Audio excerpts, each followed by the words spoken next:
Kinywa ufalme wa Mungu ifungulike juu ya maisha yako. Hii nimeongea kwenye kitabu ya Yeremia 33:3. Asema uniite na nitaitika, na nitatenda mambo makubwa pia magumu yale huyajui. Na mimi naamini asira za Mungu katika maombi haya. Yoyote atakaoomba kwa Baba atakutimishia.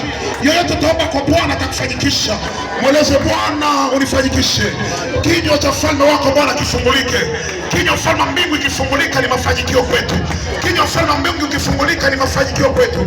Kinywa ya ufalme wa Mungu ikifungulika ni pati ya maisha yetu, ni furaha ya uzao wetu, ni furaha ya maisha yetu. Mungu afungue, Mungu akufanyikishe katika yote. Mungu akutendee mema katika yote. Mungu akutendee miujiza. Kinywa cha ufalme wa Mungu kifungulike kwa maisha yako. Kinywa cha ufalme wa Mungu kifungulike kwa maisha yako katika jina la Yesu, katika jina la Yesu. Kinywa cha ufalme wa mbingu kifungulike. Nimedai tena kinywa cha ufalme wa mbingu kifungulike katika jina la Yesu aliye hai. Kifungulike katika jina la Yesu aliye hai. Kifungulike katika jina la Yesu Kristo aliye hai. Kinywa cha ufalme wa mbingu kifungulike katika mambo ya asubuhi ya leo.